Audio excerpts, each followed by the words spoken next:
Hi everybody, welcome back. I hope you're all doing well. So in today's video, I made horrible choices, and the women I chose to have kids with, I can't see the kids. I've been fighting for each one of them since they've been babies. Okay. And the kids believe I've never wanted to be there. I've been fighting for the longest. I'm going back and forth with my older daughter right now, who says that I never tried to be there, and I try to show her all the pictures. I'm trying to show her receipts, and she says I'm a psycho. You're a psycho. You're a weirdo. You're foul. And I asked her, why don't you go say something to your mom? My mom didn't do this. How old is your daughter? My daughter's 17. But she asks, why do you have my mom blocked? Because I don't want to fight with your mom. You have a phone. I'd rather talk to you. So now in her brain, I don't love her. I'm not trying to be there. You're always at work. Sweetheart, if dad don't work, I can't pay bills. But she don't understand that because she never was around me as much. So this is a vulnerable area where I'm telling you right now that I'm trying to fix. Now, when I bring this up to you, I'm really trying to get some type of support or some type of guidance on where to go because it's breaking me down as a man. Okay. I'm falling apart as a man because nobody addresses how I feel when I'm going through. What kind of support in that scenario, if you were sharing that with your person, you were sharing your despair in that scenario in your life, what would be the support that you need? What would you do? I would ask you, what support do you need? What would you think that I need? I'm bringing it up to you. I don't know because I'm not a man in that position dealing with those things. So as a woman? So as a human being, whether it's man or woman, listen to me. Oh. This is communication. I would ask you, I am so sorry that you're going through that. What do you need from me? I don't want to assume. I don't want to guess. Tell me what you need for support. Obviously nothing. Because now is it her fault that she wasn't a mind reader and she didn't know the kind of support that he needed from her? Because what I'm getting is he's used to being enabled and cuddled, okay? The women around him or the people in his life enable him and encourage his bad behavior. And he was hoping for the same type of treatment on this podcast, right? But he didn't get that because she was like, no, I'm not one of those women. You need to tell me what you need me to do. He's used to the women who will tell, oh, she's a bad woman, she's bad. And that's why he has been absent in his children's life for so long, because someone was telling him it's her fault. And he wanted to hear it another time to validate what he was already feeling or what he already knows. And then she was like, no, I'm not going to be one of those women. I need you to communicate what you want me to do. And that was when he went on to say that this is where I shut down. I'm like, why are you shutting down? They're just asking you what kind of help you need, and you are saying you are shutting down. He's used to doing that. And that's also another manipulation tactic because he's used to doing that. Usually when he says, I'm shutting down, people run to his aid and do what he requires of them, without him saying anything. And so he's used to that kind of treatment, right? And so now you're standing in front of a real woman who wants you to communicate exactly what you want so she can help you. And you're like, I'm going to shut down. Oh, you're not helping me. Yes, as the interview went on, he was talking about, I don't even know the kind of help that I want. The lady was like, how am I supposed to help you if you don't know what you want? You have a lot of issues, money issues, communication issues, manipulation issues. Like they said, she's a life coach, and obviously he shouldn't be there. He should go and sit in front of a therapist, okay, and unpack why he's the way he is. And another thing I thought about while I was watching the video was now the daughter is old enough and he wants to come back into her life, right? So what best way to do it? Do what he already does, right? That is to throw the mother of his daughter under the bus to gain some kind of leverage from his daughter, right? To gain access to her daughter instead of taking accountability and being like, hey, yes, I know I've been a very shitty dad to you, but yeah, I'm here now and I want to be a part of your life. He doesn't want to do that because he's not used to, taking the blame or taking the fall because he's used to people telling him he's right all the time, right? And that's the problem. But anyway, let's get into some of the responses and I'm going to come back and talk some more and leave your thoughts and opinions in the comment section. Thank you. I made horrible choices, and the women I chose to have kids with, I can't see the kids. I've been fighting. Y'all, please go back and watch this interview. And when I tell y'all it's appropriately titled, When Communication Fails, it is very much that. And kudos to this queen for the way she conducted this interview and for the amount of patience she had. Now, there are two things I want to point out here, and specifically I am talking to younger women. You see, I can't tell you what to do. I'm not in a business of trying to govern anyone's life, but I can sure as hell tell you what not to do. And these are some things that younger women specifically need to be mindful of, okay? And the first one is when someone attempts to present the illusion of accepting accountability and responsibility minus changed behavior. If you listen to him, it's not necessarily what he says, because in some parts of the interview, he does tell on himself, but it's more so what he doesn't say. He does not demonstrate changed behavior anywhere in this video. And the other thing I want to point out is how he attempts to weaponize being vulnerable. Are men allowed to be vulnerable and have emotions? Absolutely. We're humans. That is a normal human experience. But it's not okay to do when someone asks you a challenging question or a question that makes you uncomfortable. That is not someone attacking you. Okay? So when someone, and when we see instances of someone who will willingly do those things to other people or with other people, they will absolutely do it to you. Okay? Take notes. I can't pay bills.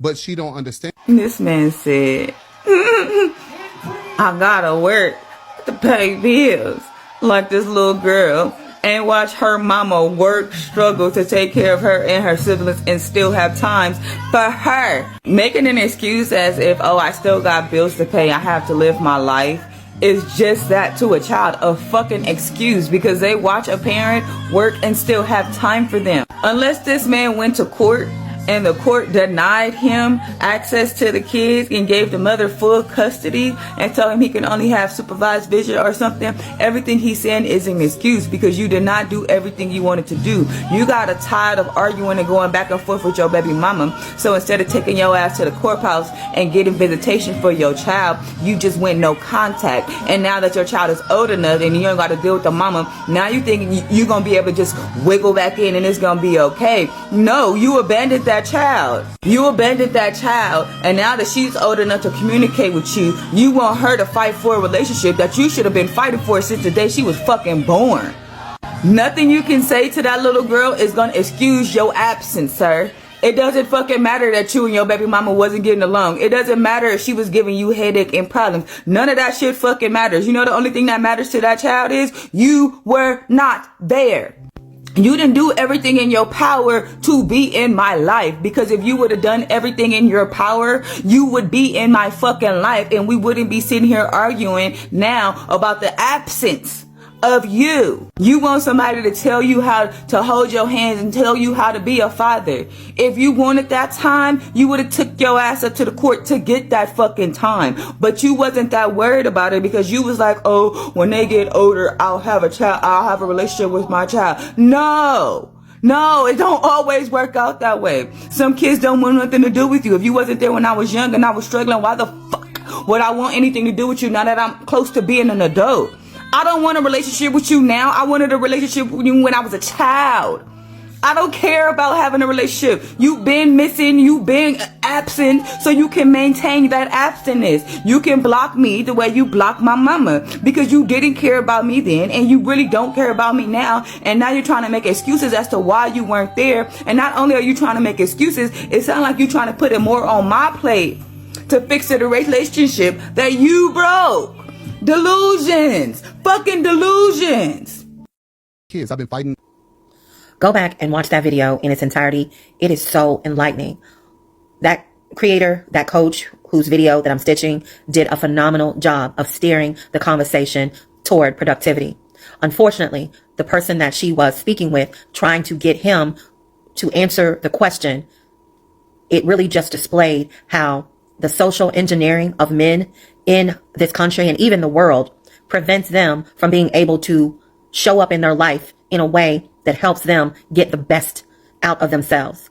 He is having a problem with being able to see his children, and she asked him, what is it you would need from a mate to support you? Because he says, I need support. And she says, what would you need from a mate to support you? And he says, basically, well, what would you do? And she's like, well, I don't know. I'm asking you, what would you need done? And he keeps deflecting and turning it onto her as she's playing the role of a possible supportive mate for her to just step in there and do something. And it comes down to the fact that he doesn't know what to do. And rather than say, I don't know what to do and I don't know what I need, he's making it the responsibility of his support system, his spouse or his whomever he would be involved with, to figure it out for him. Because that is the way that men have been socially engineered to believe that women are fixers. Women are supposed to step in and make things all better. Women are supposed to do the emotional labor to be able to get resolution. This is too hard for me to think about. I'm going to work and I'm just going to take care of the work part, but I'm not going to do the emotional work. I'm not going to do the leg work that it takes to resolve an actual problem that requires mental bandwidth. I'm just going to do the physicality things. I'm going to do the things that require just labor. But you solve the problems. You run my life. I can't tell you what I need, but you're supposed to figure out what I need. And that's where women fall into the trap of they do everything. They're doing everything. And then this person will look you in your face and tell you that I didn't ask you to do that. They accepted it while you were doing it. They took everything you offered while you were giving it and while you were doing it, but they didn't ask you for that because they never communicated to you what they needed, but you just showed up and you started doing everything. You just took over their life. You start helping them with this and doing that. And then when things fall apart and they tell you that that's not what they asked you for, it's because you didn't allow them to communicate to you, and they didn't try to communicate to you what they wanted. They just took everything. And then no matter what I do for you, it's never going to be enough because that's not what you needed and you couldn't communicate what your needs were. But your expectation of women is that they just come in and they take over and they do the work for you so you don't have to think about the hard things. This man also said he has been fighting to get his daughter to be able to see his kids. Now, when men say that, sometimes what they're saying is that they're fighting with the mother, or they're having these conversations, or they're maybe asking or texting. But my question is, are you going through the proper channels to get your daughter? Because fighting with the mother does not mean you are fighting to get your child. If you cannot communicate, because he said he has her blocked, the mother blocked now. If you cannot communicate with the person that you had the child by, then it is time to escalate the situations and go through the legal route. Now that costs money, it costs time, it costs energy, and it costs effort. But that's what fighting looks like when you cannot deal or you cannot work with a person who is holding your child hostage, if that is the case. So something tells me that the most that man is doing is having communications with the mother that didn't go anywhere, because he's not even willing to tell a partner what he needs by way of supporting him in a situation that is hurting him because he cannot see his children. I'm telling you, the social engineering that this country has done to men that will not allow them to even be vulnerable, to ask for help, to get the support that they need from their partners is killing these relationships. It's a sad sight. Watch the video. It's so eye-opening. Between seeing him and hearing Cam Newton talk the way that he did today, I'm over it. It's a sad state. And I see why these relationships are just falling apart. So this is an interesting video, both the original and the one that I'm stitching, mostly because men are in a really tough spot, right? As you can see, we have emotions that have been ignored for a very long time, a lot of us for the entirety of our lives. And when we begin to express our emotions, we're met with resistance, right? And so it's tough to know that once you express yourself, you're putting yourself up in a vulnerable position to be ignored or kind of looked down on. And in this situation where she's asking him, well, what kind of support do you want? And he's saying, well, what do you think? This is where I feel like you can tell this is for this particular guy, that this is his consistent problem with his relationship with people. He seems pretty steady on doing things how he wants to do them. And a lot of men have this problem. Gary Owens talked about how he wanted to go to I believe it was his daughter's college graduation, and his kids had already told him that they didn't really want him there. He's like, well, I just want to be there. I won't say anything. I just want to be in the crowd, yada, yada, yada. And so he goes to the graduation and he texts his daughter, oh my God, I'm so proud of you. Congratulations. And she kind of goes off on him. And he's like, I just don't understand. I was just trying to yada, yada, yada. And it shows that fathers like Gary Owen in this situation, they are really gung-ho about doing things their way. They want to love you the way they want to love you. And when you don't have that relationship with your kids, you cannot strong arm them into loving you the way you want to be loved, because it's not your place. Because unfortunately, however it happened, whether it's your own actions, whether it's the mother's influence or whoever's influence, whatever the situation is, they don't have that respect for you as of yet. And that has to be built, and it has to be done a certain way. Now, in this situation, if he's saying to his baby's mother and to his daughter that I need your support, and if the life coach is asking you, well, what kind of support do you need? The correct answer is not, what do you think? Because at this situation, the point isn't for someone else to play a guessing game with you. The point is actually for you to be able to express yourself. Now, this creator that I stitched from, he says that he shouldn't be talking to a life coach, should be talking to a psychiatrist, which is most likely true. I believe the vast majority of us would benefit from a session or two from a psychiatrist, but he's going to run into the same problem where he needs to be able to express what it is that he actually wants. And because a psychiatrist or whoever you're talking to can only provide you with certain amount of assistance if you're not willing to open yourself up. The vulnerability that he's feeling right now when he's shutting down, that's normal. We all have those moments. But the problem is he's so comfortable shutting down that instead of going back and saying, you know what, that way didn't work and we tried a different way, he just shuts down and goes backwards and just tries the same thing over and over again. And what do they say is the definition of ignorance? Exactly. So it's this thing where men are in a very weird position to where if you stand on what you believe when it comes to your feelings, you're going to be seen as sassy. Well, guess what? Just be that. Let people label you whatever they label you, but you need to be able to express yourself. He cannot be satisfied with just living life and just saying, well, they don't listen to me, so I just shut down. Okay, well, you need to be a problem solver. This is the way it would be if you were, an active father. If your child comes to you with an issue, you cannot be satisfied and just say, well, baby, I can't do anything. Figure it out. It's very simple and it's very easy to tell a child that, hey, baby, I can't afford to do X, Y, Z because I only get paid X amount of money. I'm sorry, I can't do it. Well, you can make a way. This is why a lot of mothers look at absentee fathers and those who complain about child support as you guys don't know what it takes to actually raise a child, because there are going to be times where I'm going to be broke or I got money set aside for lunch for myself and my child might want something. And they feel really, really emotional about it, really proud of it. And I remember those times where, hey, I wanted a toy or a game or a piece of food or this, that, and the other. And my mama told me no, and I'm gonna make it happen. I'm gonna give you out of mine what's mine. I was just telling my son about how sometimes when I'm fixing food and I know it's going to be a little light on some of these things, I take off of my plate. Baby, eat some of mine.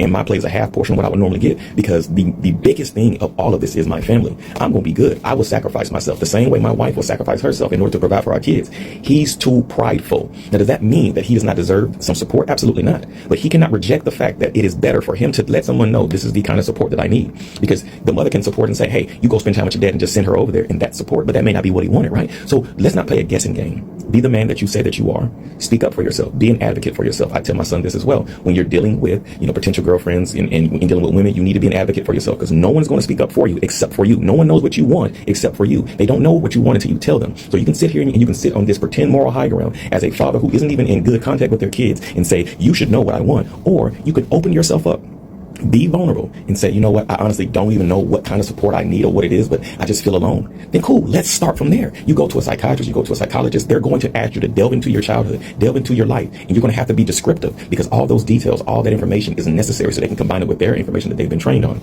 So even if it's quote unquote just a life coach or a doctor or psychiatrist, whoever, you have to be willing to listen to what they're saying and answer their questions. Because like, you go into a doctor's office and they ask you if you take drugs and you say no and you do, what they do and how they view you is going to be different based upon what you actually need. Because if you say, I'm not a smoker, and they look at your lungs and they go, okay, well, you got smoker's lungs, and you go, okay, well, I smoke a little bit, they're going to question everything you say after that, because you've set the tone. So you cannot keep to your guns of, I want things to go this way. I want you to tell me what the result is, as if you have this gotcha moment. We know you feel like you've been wronged. We know the situation with your kids is not preferable and you want it to improve. We see that. But you've got to be a part of the solution more than just asking for a solution. Be a part of it. Orchestrate it. If you have a particular way that you want to be supported, say that shit. Say it. You a man. Be a man. Speak it. Men like this are trouble. This is why I always say, and I'll always say, if any man comes to you and slanders other women, especially the mothers of their children to you, it says a lot about them. It says a lot about them, okay? Don't think you are the exception to the rule ever. All right. Just because he doesn't want to, face his troubles and deal with it head on. He wants to find ways and means to run around it, dance around it, beat about the bush, and then he will have you as the person who enabled his bad behavior. Because when push comes to shove, he's going to blame you. He'll be like, oh, and you didn't tell me, and you didn't tell me this, and you didn't tell me that. But he knew exactly what he was doing. He's just using you as a cover, as a means to escape his bad behavior. He's like a little boy. And I hate saying men are boys, but the truth of the matter is most of them. So proud of the lady he was sat with, because she was not going to think for you. She was not going to cuddle you. She was not going to enable your bad behavior. She was going to tell it to you the way that it is. Okay. I wouldn't be surprised if he went on and had children with other women and created more broken homes, and the problem was never him, but always the women he had the children with. Okay. The problem would always be the women in his life and never him. Do you know why? The video should tell you everything, because he always gets the women to think for him, to do stuff for him, and then he'll end up turning around blaming them. right? Because he's just that kind of a man. And if you know the word for it, please leave it in the comment section. But stay away from men like this who want you to mommy them, think for them, support them, even when you know they are doing something wrong. Because the truth of the matter is, it's not going to get better with you. It's going to get worse. Whether you are their friends, if you are their confidant, if you are their lovers, whatever it is, stay away from them. The moment he gives you the slightest inkling by bashing the mother of his children, especially, or his exes, or any woman in his life to you, it says a lot about him. Alright? Never taking accountability of the part that he played in the whole situation says a lot about him. And the sooner you leave, the better for you. But anyway, let me know your thoughts about all of this in the comment section. I'll see you again with another video. Take care of yourselves. Bye.